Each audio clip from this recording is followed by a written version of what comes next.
Sheila Gunn-Reid for Rebel News. It's Friday night. I am here in Drayton Valley, Alberta, population about 8,000, and I'm at the Mackenzie Convention Centre. Why? This is a petition signing location for the referendum on independence, and the event tonight includes speakers, and it doesn't start for about an hour.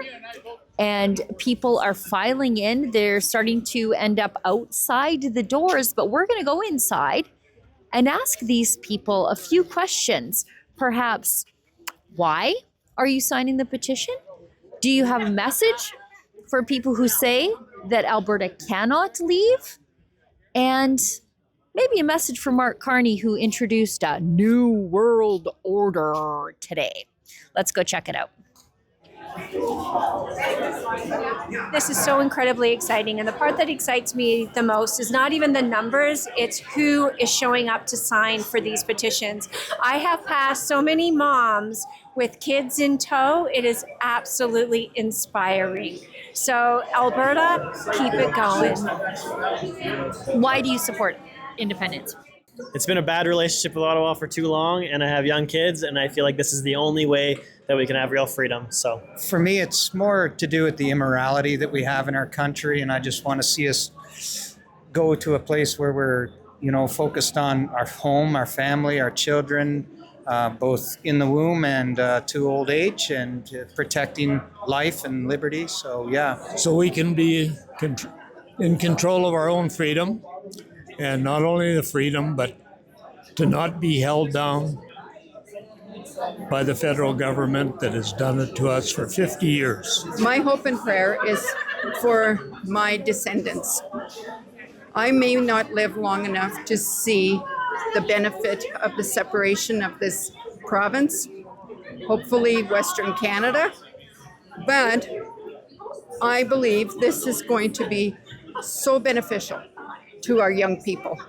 We're going to be able to save our funds from idiots that send it across the ocean to, we don't even know the countries and what is being done with it, whereas we could do so much for our people. Our children need to go to university, but we can't afford it. And if we were to keep our money in our country, we could send our kids to schools, universities, and be able to benefit with more doctors, more nurses, more hospitals. Just think, $70 billion goes to Ottawa, and we can't even get a hospital bed. A friend of mine, who's 83 years old, broke her ankle. They had to stay in a hotel in Red Deer because there was no beds in the hospital. If we had the money, we could either build new hospitals or build onto the old ones to have more beds. So I'm really, I don't even know how to say how strongly I believe in separation. We've been taking a lot of crap from Canada for a long time, and it's not working. So I just want to be able to work the next day, and I'm tired of giving my money away. My father was born in 1908. He was not a highly educated person. But all my life, I always heard him say that the country should separate from the Manitoba-Ontario border because the East did not care what happened in the West. And it's becoming more and more true. There's, a lot given and none really coming back. So there's kind of just a huge division in that sense. We want a little bit more equality over here. Yeah, that's the big thing is equality, I think. Yeah. So what do you say to the people who say, like, it can't be done, it's just too much work, it's going to be too hard? Well, when you think of it like that way, then of course there's going to be a problem. But if you can change the, one person's opinion or one view, that makes the world of difference to us people, you know what I mean? It only takes one person sometimes. So when you get a group of people this big, anything can happen. It's just a legal route to get out of Canada, and that's what we're pursuing. And I feel like it's 100% possible. If God desires it, it will happen. We can accomplish anything when we stand together.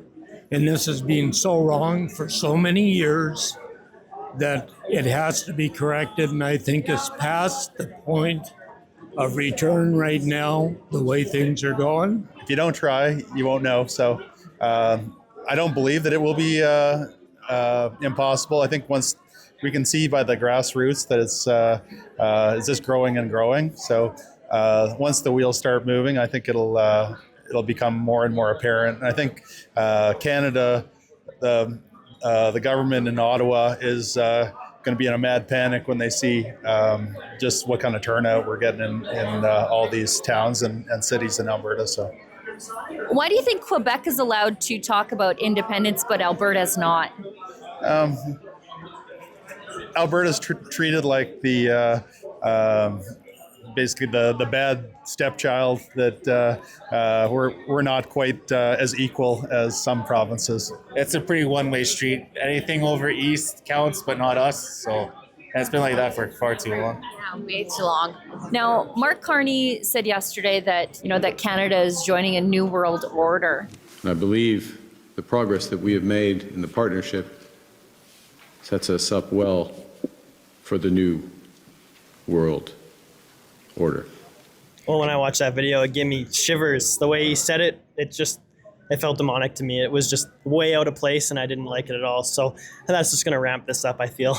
I really don't like the way that they're always talking about the New World Order. It seems very dictatorship-like. So, bringing in like the digital currencies and all of that, it just feels like they want total control of us.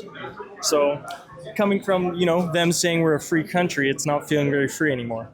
No, and it's going back to like almost like the COVID years where they're trying to be like kind of like not really Marcus, but in a sense like they want control over you. Like they want to know all your moves and they want to kind of have control of our assets, and like it's just I don't know, it doesn't sit well with us at the end of the day. Obviously been going on for a long time. Their plans with the World Economic Forum, and they've just basically dropped the veil, and we're seeing that he's probably pretty beholden to China, and I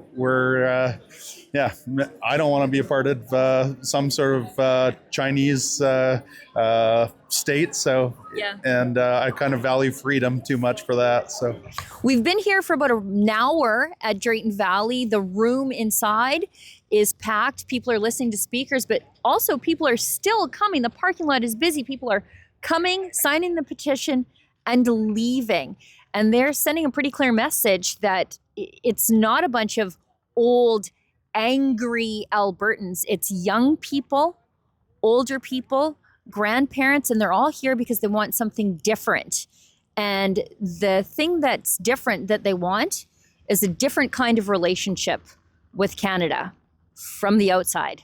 For Rebel News here in Drayton Valley, I'm Sheila Gunn-Reid.